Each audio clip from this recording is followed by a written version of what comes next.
Chapter 9. Parker Elias. When Grandpa was alive, he and Grams ran the lunch counter at the bus station. I can still picture the luncheonette sign, which always looked like elect the noun to me.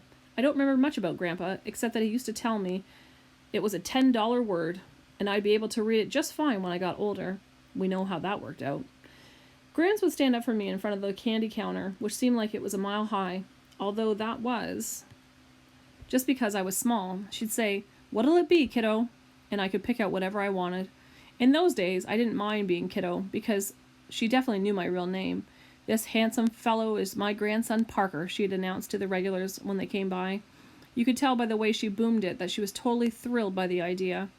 I wonder if she knows that guy who drives her every morning is the same little kid that she used to brag about to her customers. It's not her fault. When Grandpa died, she started forgetting a lot of stuff. But you'd think a grandson would be an exception to that, especially a grandson who's supposed to be her favorite person in the whole world. Grams insisted that the reason she can't get her act together is because she's not a morning person. This from the lady who gets up at 4 a.m. We'll be halfway to the senior center before I look down and notice her shoes don't match, or instead her purse, she brought half a loaf of Wonder Bread. There are those red and yellow and blue polka dots smiling up at me along with the name, which looks like Downer. Today, Mom's driving because Grams has her semi-annual conference with the social worker at the senior center. Mom calls it Meet the Teacher, since I guess it's a lot like a parent conference at school. Speaking of which, she says to me, "How's 8th grade going? I understand you're in a different kind of program this year." I almost replied, "Yeah, the Unteachables," but that wouldn't be a great idea. The minute she got through with the Grams Meet the Teacher, she'd be stuck in the middle school looking for my teacher. I picture my folks trying to hold up a conversation with Ribbit, who never glances up from his crossword puzzle. Dad especially would have no patience for that. Fall is our busiest season on the farm, with so much harvesting still to do. So I tell her, "It's going fine, like always." She casts a doubtful look. Like always might not have been the best choice of words. Mom signs my report card. She knows better than anyone what like always probably means. I add, "Our teacher has a lot of experience. He started out teaching stegosauruses and pterodactyls before moving on to the Unteachables. Dinosaurs had no problem being in class with a guy who did crossword puzzles all day."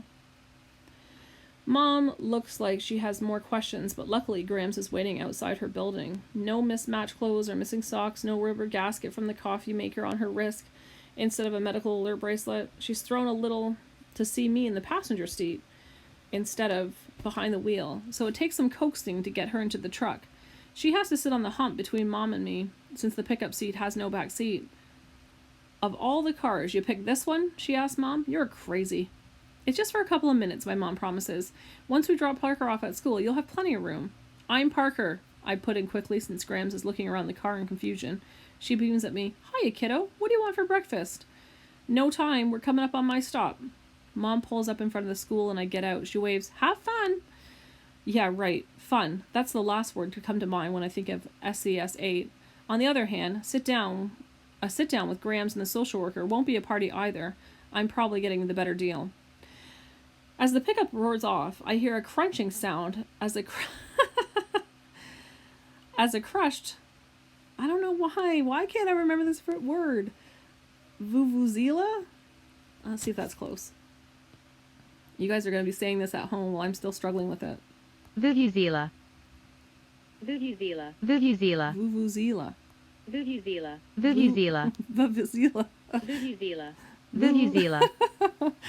Vuvuzela. Vuvuzela lays on the pavement, the plastic busted by the weight of the truck. It seems like there are more around every week as we get closer to Spirit Week, and these are just the leftovers from last year. The word is that Principal Vargas has placed a giant order of new ones for 2019. They're going to be bright yellow in our school colors and say "Go Go Golden Eagles" on the side. It doesn't make much sense that you can get a detention for chewing gum, but blasting away on a horn as loud as an air raid siren is considered school spirit. Instead of being late like most other mornings, I've got the opposite problem. I'm early. The buses haven't started arriving yet. I wander down to room 117, but nobody's there. The kids of SCS 8 dribble in 10 seconds before the late bell, and at that, we're usually ahead of Mr. Kermit. The only signs of life are coming from the room next door in 115.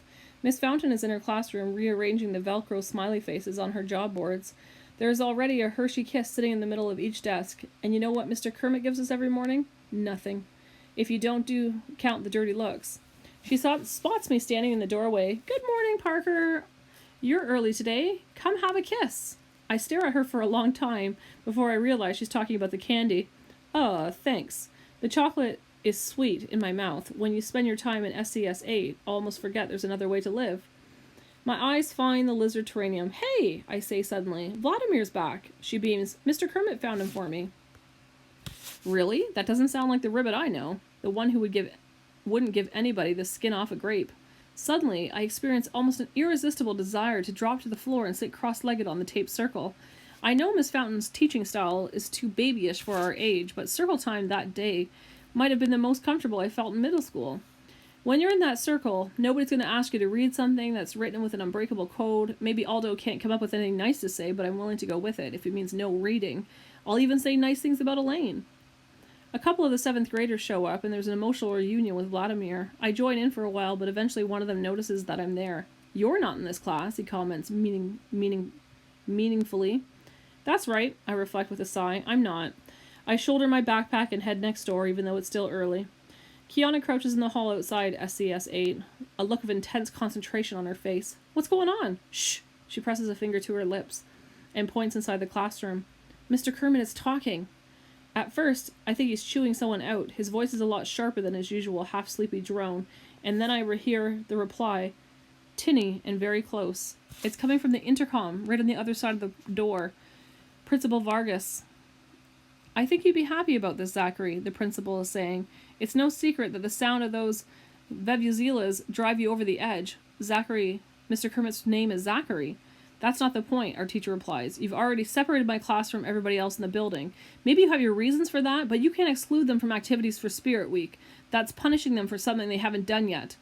You loathe Spirit Week, Mrs. Vargas accuses. We're not talking about me. We're talking about my students, and as happy as I'd be to ignore the whole thing, I'm their only teacher. Who's going to stick up for them if I don't?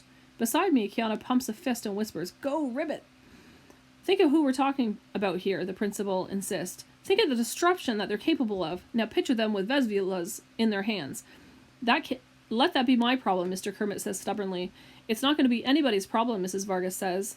It's a done deal, Zachary. Your kids are out. We hear a click as the office breaks the connection. On the other side of the door, Mr. Kermit mutters something I can't make out. Did you hear that? Kiana breathes. Mr. Kermit cares about us. I didn't hear anything about caring, I retort. That was about vuvuzelas, which we're not getting anyway. What, weren't you paying attention? He fought for us. I can't figure him out, I complain. He hates the vuvuzelas. Why would he want us to have them? So we can kill whoever blows one? She throws up her hand in exasperation. Don't you see? It's not about the noisemakers. It's about fairness. That doesn't make much sense to me. If life was fair, there would be no such thing as the Unteachables in the first place.